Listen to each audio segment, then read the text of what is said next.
The body of the charismatic Hong Xiuquan was exhumed, cremated, and his ashes blown out of a cannon.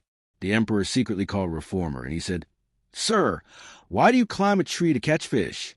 Boxers believed in spirituality to a foolish extent, and used to say that even a bullet does not affect us in a certain situation. Are you wiser than our ancestors? How dare the emperor refuse my ministers? The Manchu empress built a marble boat with the money from warships that could not float even an inch. Exactly 100 years later, when the emperor's hair was examined, it was found that he had been poisoned. The European powers obtained the official permission to sell opium from China to China at gunpoint. The last century is a black spot for China, which they call today the Century of Humiliation. How did China get out of the abyss of humiliation? Can we learn anything from this? This is the story we have to tell you. How are you, friends? I, James. The Chinese emperor had crushed Hong Xiuquan's Taiping Rebellion, but his personality still held sway over central and southern China.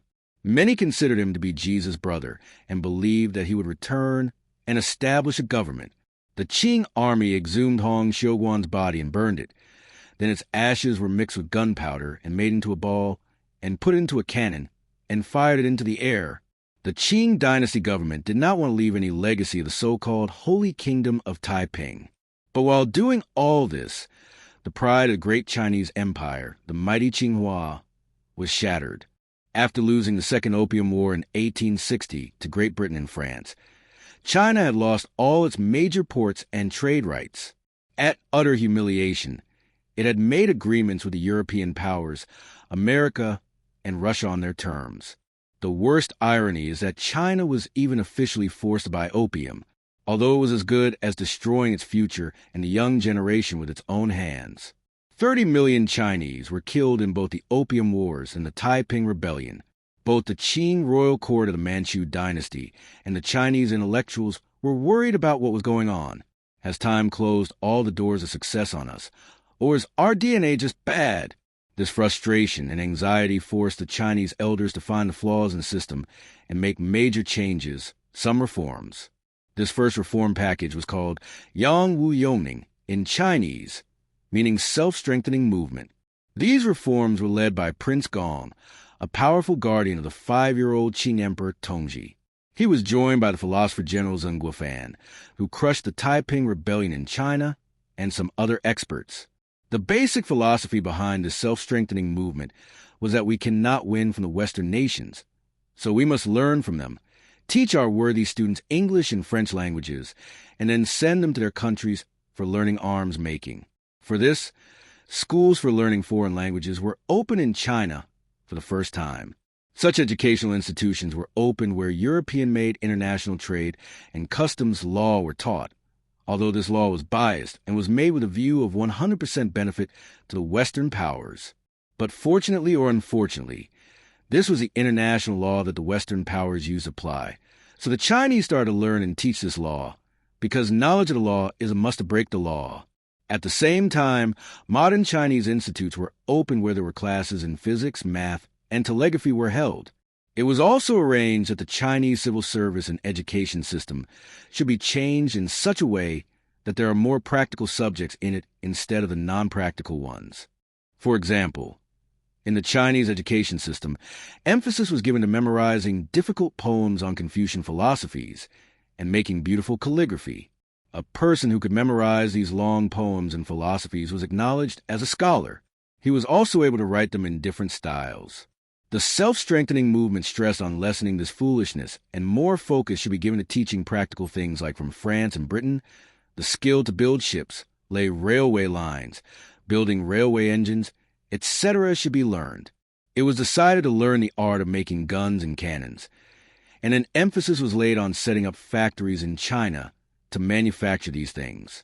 Similarly, factories for making cloth were also set up, and the youth were sent abroad for training.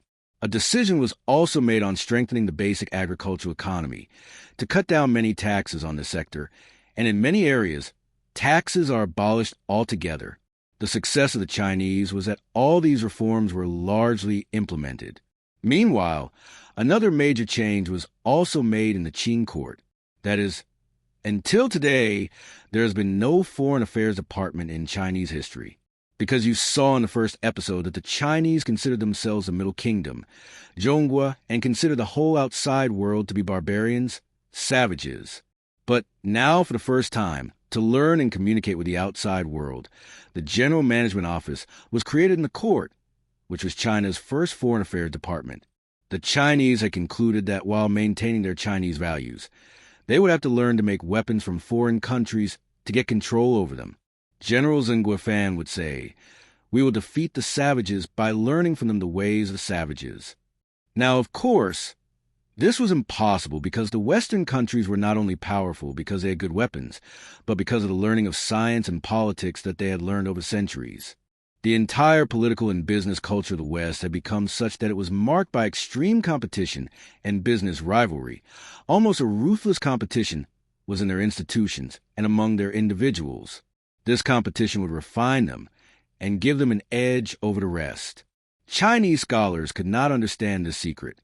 That is why considering weapons as the only main reason for their failure. But still, these first reforms were a big first stride, at least for them, because this is how nations progress step by step. But the Chinese faced the biggest obstacle even in this first step. The old conservative mindset came in a way which disliked coming out of the hangover of China's greatness. This mindset was not ready to give up the anthems of its great past. This mindset believed that it was not physics, math, astronomy, and technology that developed a nation, but the higher traditions on which China had been successful for thousands of years. Therefore, instead of slavery and the traditions of the savages, China still has to return to its past. The main power in this conservative class was the Empress Dowager Cixi, the mother of the young Emperor Tongji. She was the most conservative but politically influential royal. She knew all the tricks of the power game and how to use them. She very cleverly took the position of guardian of the emperor away from a council and confined it to her person only. She sat on the throne with the young emperor and undermined the reforms of her benefactor, Prince Gong. Prince Gong was her benefactor for installing the minor king on the throne and empowering the queen. He had played a major role. But now the queen had forgotten this favor after gaining power. She was conservative. She was not ready to give up old traditions and culture. She persistently opposed modernization and attracted a powerful section of conservative aristocracy. In comparison, Prince Gong was no less powerful, but this rivalry between the elite class was preventing China from moving forward. Implementation of reforms was becoming more and more difficult. For example, when Prince Gong and his team started planning to connect Beijing with other cities through a railway line, the queen forcibly blocked it. She had the logic that the train's whistle and engine noise would disturb the spirits of the great Chinese emperors. So the train project is an affront to Chinese majesty. Prince Gong and his team laid the railway line despite obstacles. Then, the regent Empress Cixi created a new problem. She said that if a train is to be run, instead of a steam engine, the coaches should be pulled by horses so as not to create noise. This was also not accepted. The Empress tried new tactics against the reformers. The 30 million silver taels reserved for the degradation of the Chinese Navy, she spent on repairing the ruined palaces and other decorative jobs. The money allocated for the Chinese Navy ships was used by her on building a grand marble boat, which had the whole bottom built on one piece of marble. This boat was so heavy and decorative, unable to float on water, but the Empress spent more money on it to erect a 2-story superstructure of a cabin on it. Prince Gong and his reform team were faced with difficulties step by step that they constantly struggled with.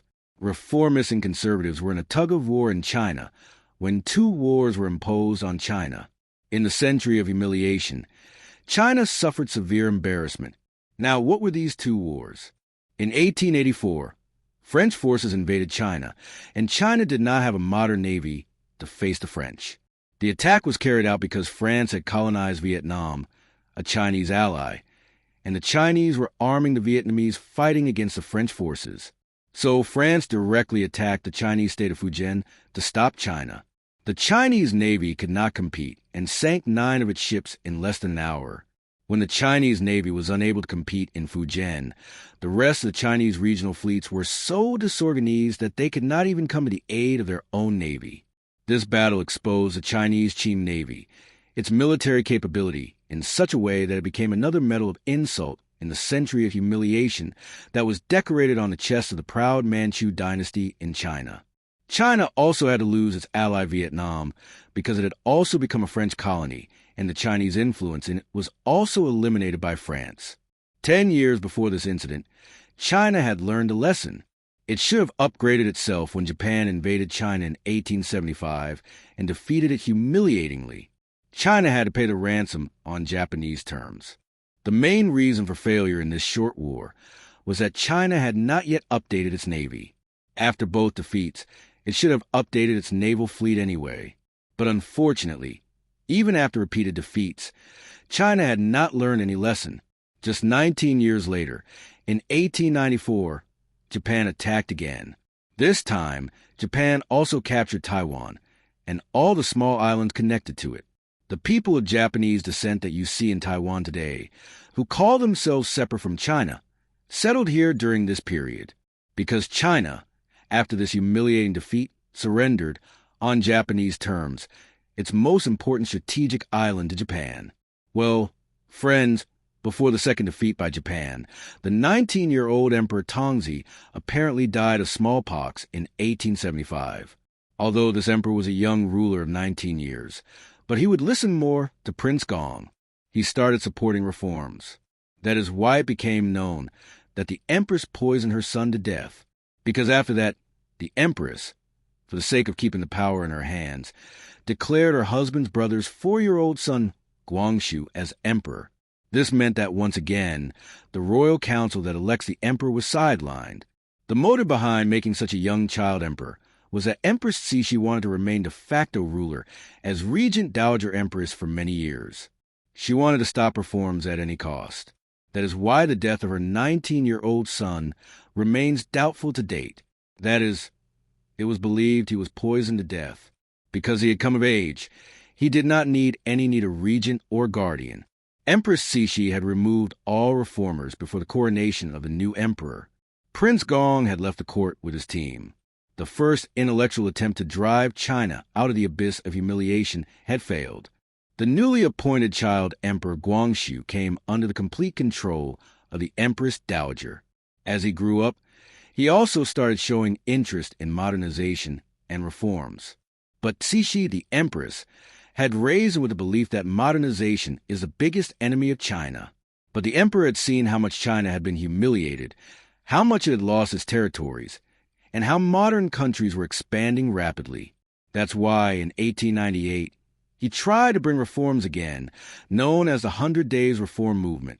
He invited teachers of Confucian values and merged them with modern science. He established new universities, proposed changes to the administrative system, and planned to modernize the army and navy. He declared that Chinese people would now be sent abroad to study science and engineering. In short, Emperor Guangxu revived all the reforms that had once been proposed by Prince Gong. But the Empress Dowager could not tolerate this. In the same year, she staged a coup with the help of loyal generals.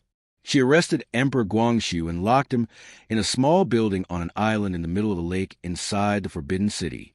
Then she again took power into her own hands. This time, reformists were executed publicly. The most famous among them was Khan Youwei's follower, Tan Sidong, who did not run away and chose martyrdom for the sake of reforms. The failure of the 100 Days reform brought China back to square one. The Manchu court again closed its eyes to the modern world, and once again believed that Confucianism alone could save China. In the next 2 years, a strange spiritual group emerged, known as the Boxers, who believed that traditional Chinese martial arts and spirits would protect them from bullets. They thought foreign weapons could not harm them. These Boxers started killing Christians and foreigners and attacked embassies. The Empress Dowager Cixi initially suppressed them, but later supported them in secret, thinking they might drive out foreigners. But this miscalculation led to disaster. In 1900, 8 world powers, Britain, Germany, France, Russia, America, Japan, Austria-Hungary, and Italy, attacked China together. The Qing dynasty could not resist such a coalition. Foreign troops looted Beijing and forced China to sign another humiliating treaty called the Boxer Protocol in 1901. China had to pay 450 million taels of silver in compensation and allow foreign troops to remain in its territory. This was a final blow. The emperor remained in prison until his mysterious death in 1908, on the very next day after Empress Cixi died. Later investigations revealed that he had been poisoned with arsenic. It was widely believed that the empress had ordered his murder on her deathbed so that no reformist government could be revived after her.